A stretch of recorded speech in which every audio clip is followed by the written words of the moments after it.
I'll go ahead and start this just so. Yeah, I mean, it was a total accident that I got the nice camera on me. I mean, it's just the way it's set up, and it was like a coin flip almost. I didn't realize till later. Yeah, like I thought I'll put the great camera and the great mic catty corner from each other. Makes perfect sense.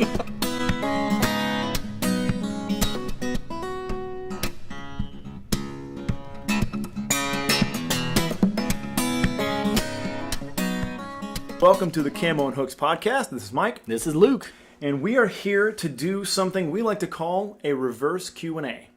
We thought about doing a Q&A where we would take questions from people that are listening to the podcast and all the people that follow us on Instagram and making fun of us there, but we realized that it would probably be better for us as rookies to ask more experienced people that are into hunting and fishing and ask them the questions that we have. So what we're going to do is we're going to run through a list of questions that we stormed out of our little noggins here. We're going to put this out to the world, have you guys listen. We're going to give you a chance to respond to those.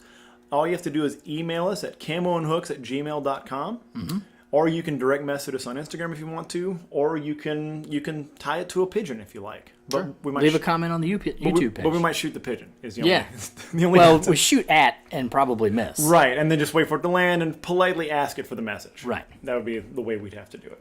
So we're going to ask these questions. We're going to give you guys a chance to answer. And then in a later episode, we're going to come back. We're going to go over those answers. And we're going to have you guys school us.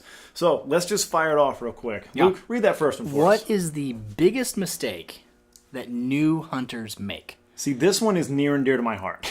We're gonna have some answers to this question in a couple of weeks, probably. 100%. We are gearing up for small game before we get into archery deer season. And yeah, we have talked, on the podcast and off about just looking forward to the screw-ups, looking forward to what we're going to do wrong and learning those lessons. Yeah, that's where the learning happens, right?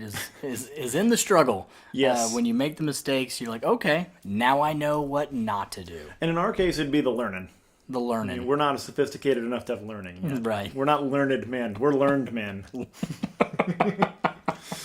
All right, so in that same vein, we're going to take that same question and say, what is the biggest mistake that new fishermen make? Right. New anglers, what do they mess up at? That's me, man. Like the first time I actually get out there and actually think about the craft and the art of doing this instead of just doing it with my kids to get a laugh or whatever. Like the first time I think about that, it's going to be like a flood of things in my head. It's like, oh, you could do this a lot better. Oh, this is wrong. This is wrong. This is wrong. So that's what I want to know. Or what's going to happen is I'm going to take you out fishing, and on your first cast, you're going to catch like a 6-pound bass. And you're going to be like, I don't know what you're talking about, Luke. This is easy. This is just, you just cast in and do it. Try doing it more like me, where you cast in and then the fish comes out. Oh, right, and then you catch the fish. Yeah, just try doing that. Like it's people with talent are always the worst. Yeah. Talented people are always the worst. And a buddy of mine described this as, it's like having Usain Bolt as your sprinting coach. Yeah. Like he's probably a bad coach. Probably. It's like, just go faster Yeah. than you did the time before. See, when I was down and out and I had a loss and I really wasn't going as fast, I just ran faster. Yeah, because my body lets me do it. Right. Yeah, talented people are absolutely the worst. I hope, not for the sake that I would catch fish, only that it would make you so mad. Right. Oh, yeah, absolutely. That's what I'm looking for. Yeah, I've been out fishing with guys, and they're like, I just want everybody on the boat to catch as many fish as possible. Not me. I'm grumbling on my side of the boat. I'm like, so you're full on hater when you fish. Yeah. Wow. Congratulations on another fish, Greg. I'm so happy for you, Greg.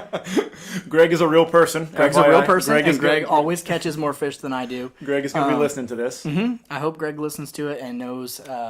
Greg already knows how irritated I am when he drifts his kayak in front of mine and catches 5 fish, and I catch 0. Classic Greg. I once saw Greg catch a fish with his line bird's nested. He pitched out. He cast the line. It bird's nested. Bird's nesticized. Yeah. Whatever the word is for it, it happened. He tangled his line, and when he went to try to fix it, and he's like, I'm just going to reel it in, I'll fix it later. There was a fish on the other end. Oh, that sounds perfectly right. I like that you just accept being a hater. I like that you're not trying to fight. Like, no, I'm happy for everybody. But like, no. Nope, mad at you for winning. Yep. It is a competition. Yeah, 100%. We're just out here to have fun. Oh, no. God. No. No, killing's a competition for sure. Yeah, absolutely. Yeah. The fish know. Absolutely. All right, this was on it. This was a question that you brought up, and this is one I'm completely out of the loop on. So fire away. Yeah, so you're watching all the hunting shows, you're watching all the videos, and you see these guys hawking this scent spray, right? To spray on themselves to block the scent, or there's all these clothing brands out there that block the scent. I want to know, from those of you who have used the spray, from those of you who have the clothes, does it work? Does it really matter? Like, I understand that animals have a heightened sense of smell. It's how they survive, right? So I get that. So I understand I don't need to go out there, smelling like lilacs. Right? That's going to totally tell them where I am. He does smell like lilacs 99% of the time, nice. by the way. It's really lovely. I've got an NPR voice there. It always finds its way back to the show. It does. But I want to know if spending the extra money on those clothes or spending the extra money on the spray, going that extra step, is it worth the investment? Does it make that big of a difference? How much steak versus how much sizzle? How much are we being marketed to here? Is the juice worth the squeeze? There you go. Ooh, this is sounding delicious the way we're setting this up. Steak and juice? I'm hungry. I'm into that. Yeah, and that's just like, this is an accessory heavy hobby. Absolutely. And I think, so I came from the world, or come from, I guess, from the world of strength conditioning and the world of fitness, so to speak. And that's another one where there's a million things to sell you, but there's really only like 5 or 6 things that really work. And most of them involve effort and time and learning. And this is one of those things where I'm just interested. Is this something where somebody's really figured out like a new way of doing it, better way of doing it, new and improved? Have they built a better mousetrap? Or is this just marketing to hunters because we're generally people with disposable income and we are willing to buy things and try them? That's right in the wheelhouse. Yeah. The kind of stuff. I hope to have this podcast and Camo and Hooks is to not, be like exposing people, not like hard-hitting journalism. Yeah, it's not 60 Minutes. Yeah, but just get to, what are you, 80? 60 minutes? I'm going full Rooney next episode. The problem with scent control. Okay, so moving to the next one. This is one, I've said they're all near and dear to my heart, but they really are because I want to know this stuff. I need to know. Oh, God. Heart, because you want to... Pun counter. Bing! Also want to aim for the deer heart. Mm-hmm. In terms of, because, the bow is first for me. That's my primary focus this season. I want to really develop a skill. In terms of using broadheads, there's an ongoing debate, do you want fixed blade or do you want mechanical? Mechanical being the ones that expand on impact. The idea is that those mechanical ones, they fold down closer to something resembling a field point, and it's going to fly better. Fly a little bit better.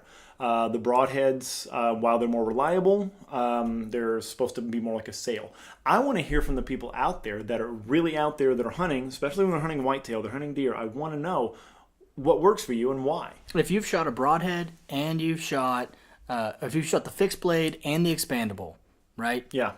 Did one work better than the other, or is it 6 of one, half a dozen of the other? Right. Is it just personal preference? Right. What it comes down to. Like, which one do I want to slice my hand up by accident on? Is really which one do I want to draw back and slice my pointer finger that is holding the bow every single time? Yeah. Which one is easier to clean blood off of? Sure. My blood.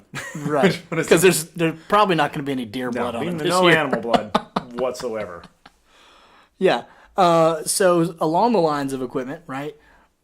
So your weapon of choice is a given, okay? So you've got your bow and arrows, or you've got your rifle and your ammo, okay? You get that.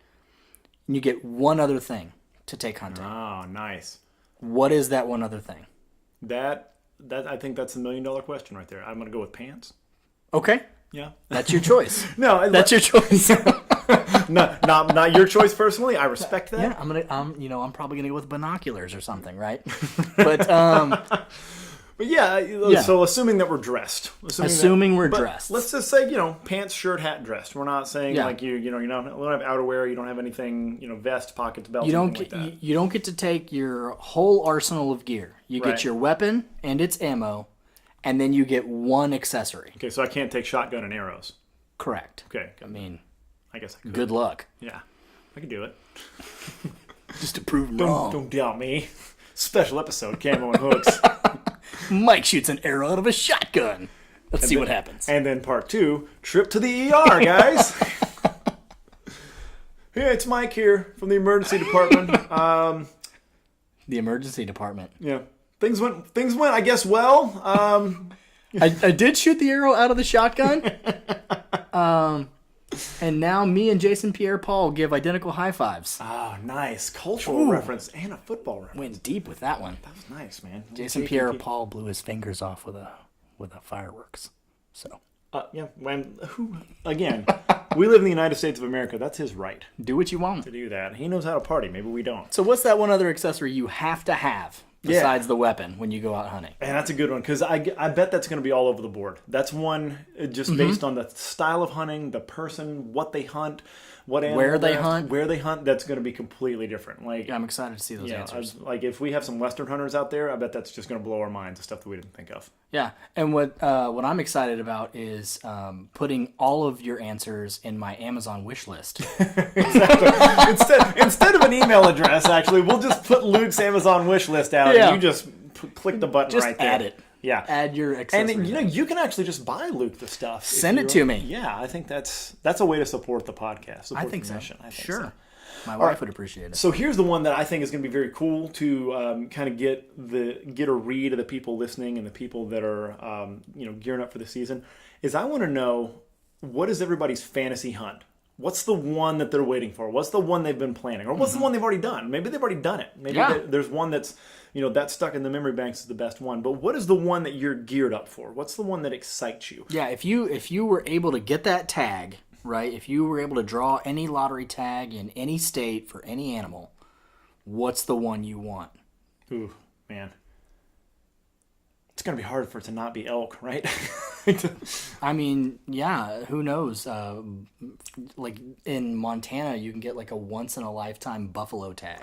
Right. You draw it once, and that's it. You never get to draw it again. And apparently the bighorn is really hard to put. Same thing. It's a once-in-a-lifetime tag as well. But, there are people that wait 30 years to get those things. I wonder how much of that is really just based on the idea of the hunt, how exciting it is, or just the scarcity. Is this just one of those like forced scarcity things where it's so rare to get that makes it special? Maybe. That's. I'd be interested to see. And if there's anybody out there that has done those kind of hunts, man, that's to actually fulfill that and go through with that. Yeah. That'd be really cool to hear What's about that too. like? Yeah. What's it like to be good enough at a thing to be able to do something memorable? What is that like? Well, and also part of it is some of those things can get prohibitively expensive. It's like you got to put in $30 to get in the Buffalo lottery, but if they draw your name to, I keep saying bison, I think is what it is on the list, but technically it is bison. Yes.